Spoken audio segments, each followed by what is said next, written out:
नमस्कार। कभी सोचा है कि सीढ़ियां चढ़ने पर थकान क्यों महसूस होती है, या एक तेजी से आती हुई गेंद में इतनी ताकत कहाँ से आती है?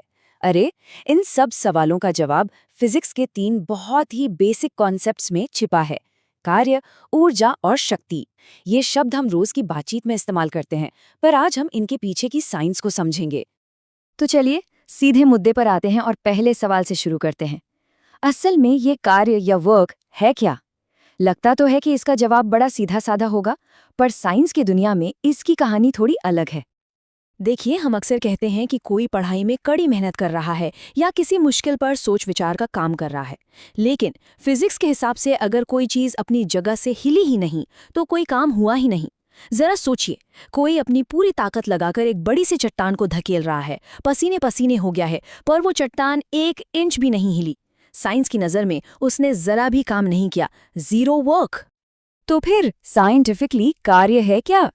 चलिए इस पहेली को सुलझाते हैं और समझते हैं कि फिजिक्स में काम का असली मतलब क्या होता है। और यही इस पूरे कॉन्सेप्ट का निचोड़ है। सारी ताकत लग सकती है, कोई पूरी तरह से थक सकता है, लेकिन अगर डिस्प्लेसमेंट यानी कि वस्तु अपनी जगह से हिली नहीं, तो साइंटिफिकली किया गया काम भी जीरो ही होगा। तो किसी काम को साइंटिफिक तौर पर कार्य कब माना जाएगा, इसके लिए बस 2 सीधी सरल शर्तें हैं, 2 नियम हैं। तो बात यह है कि ये दोनों शर्तें पूरी होनी ही चाहिए। पहली, एक फोर्स यानी बल का लगना जरूरी है, और दूसरी, उस बल की वजह से उस चीज का अपनी जगह से हिलना मतलब डिस्प्लेस होना जरूरी है। अगर इन दोनों में से एक भी चीज जीरो है तो वर्क डन भी जीरो ही होगा। और अच्छी बात यह है कि हम इस काम को नाप भी सकते हैं। इसका फॉर्मूला बहुत आसान है। कार्य यानी W बराबर है बल यानी F गुणा विस्थापन यानी S के। मतलब साफ है, जितना ज्यादा बल लगाया जाएगा या चीज को जितनी दूर खिसकाया जाएगा, उतना ही ज्यादा काम होगा। अब इस काम को नापते कैसे हैं? इसकी स्टैंडर्ड यूनिट है जूल। जब 1 न्यूटन का फोर्स किसी चीज को 1 मीटर तक खिसका देता है, तो हम कहते हैं कि 1 जूल काम हुआ है।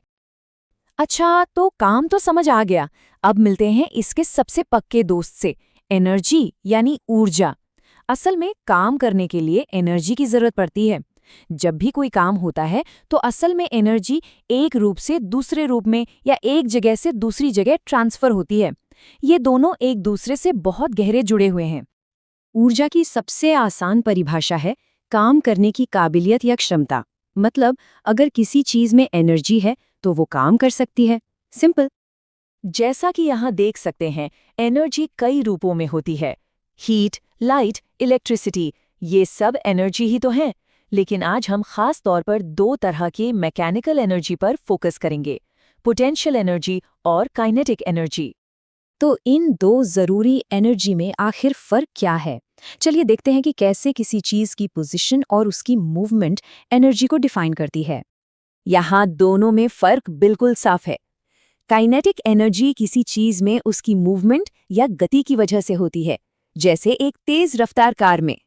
वहीं पोटेंशियल एनर्जी उसकी पोजीशन या शेप की वजह से उसमें स्टोर हो जाती है, जैसे एक खींचे हुए रबर बैंड में जो ताकत जमा है वो है पोटेंशियल एनर्जी। किसी चीज की काइनेटिक एनर्जी उसके मास यानी m और उसकी वेलोसिटी यानी v के स्क्वायर पर डिपेंड करती है। अब ये v स्क्वायर वाला हिस्सा बड़ा कमाल का है। इसका मतलब है कि अगर किसी चीज की स्पीड को 2 गुना कर दिया जाए तो उसकी काइनेटिक एनर्जी 4 गुना हो जाएगी। और अगर हम ग्रेविटेशनल पोटेंशियल एनर्जी की बात करें तो वो चीज के मास m, ग्रेविटी g और उसकी ऊंचाई h पर निर्भर करती है। मतलब कोई चीज जितनी ऊंची होगी उसमें उतनी ही ज्यादा पोटेंशियल एनर्जी स्टोर होगी। अब एनर्जी कंजर्वेशन को समझने के लिए एक गिरती हुई चीज का उदाहरण लेते हैं। सोचिए, जब कोई चीज ऊंचाई पर रुकी हुई है तो उसकी सारी मैकेनिकल एनर्जी पोटेंशियल एनर्जी के रूप में स्टोर है। काइनेटिक एनर्जी 0 है क्योंकि वो हिल नहीं रही। लेकिन जैसे ही वो गिरना शुरू करती है, उसकी ऊंचाई कम होने लगती है और स्पीड तेजी से बढ़ने लगती है। यहाँ पर क्या हो रहा है? जो स्टोर्ड पोटेंशियल एनर्जी थी वो अब मूवमेंट की एनर्जी यानी काइनेटिक एनर्जी में बदल रही है। और जमीन से टकराने से ठीक 1 पल पहले, जब उसकी ऊंचाई लगभग 0 है और उसकी स्पीड सबसे ज्यादा है, तो लगभग सारी की सारी पोटेंशियल एनर्जी अब काइनेटिक एनर्जी में बदल चुकी है। और यहीं से निकल कर आता है फिजिक्स का एक बहुत बड़ा नियम, law of conservation of energy. इसके मुताबिक एनर्जी को ना तो बनाया जा सकता है, न ही खत्म किया जा सकता है। ये सिर्फ एक रूप से दूसरे में बदलती है। उस गिरती हुई चीज के केस में किसी भी पॉइंट पर उसकी पोटेंशियल और काइनेटिक एनर्जी का टोटल हमेशा एक जैसा यानी कांस्टेंट रहता है। चलिए अब अपने आखिरी कॉन्सेप्ट पर आते हैं, जो काम और समय को एक साथ जोड़ता है, पावर यानी शक्ति। पावर का मतलब ये नहीं कि कितना काम हुआ, बल्कि ये है कि वो काम कितनी तेजी से हुआ। ये काम करने की स्पीड है।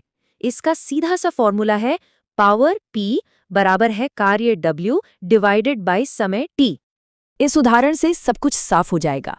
दो लड़कियां हैं, A और B, दोनों एक ही ऊंचाई तक रस्सी पर चढ़ती हैं, तो दोनों ने बराबर काम किया, 3200 जूल। लेकिन लड़की A ने ये काम 20 सेकंड में कर लिया, जबकि लड़की B को लगे 50 सेकंड। भले ही काम बराबर किया हो, लड़की A ज्यादा पावरफुल है क्योंकि उसने वही काम कम समय में कर दिखाया। तो एक बार फटाफट रिवाइंड करते हैं। वर्क तब होता है जब कोई फोर्स किसी चीज को मूव करता है। एनर्जी उस काम को करने की क्षमता है, और पावर हमें बताती है कि वो काम कितनी तेजी से किया गया। तो अगली बार जब कोई कार तेजी से गुजरे या कोई गेंद हवा में उछाली जाए, तो क्या उसे सिर्फ एक चीज की मूवमेंट की तरह देखा जाएगा, या फिर कार्य, ऊर्जा और शक्ति के एक शानदार खेल की तरह? सोचिएगा जरूर।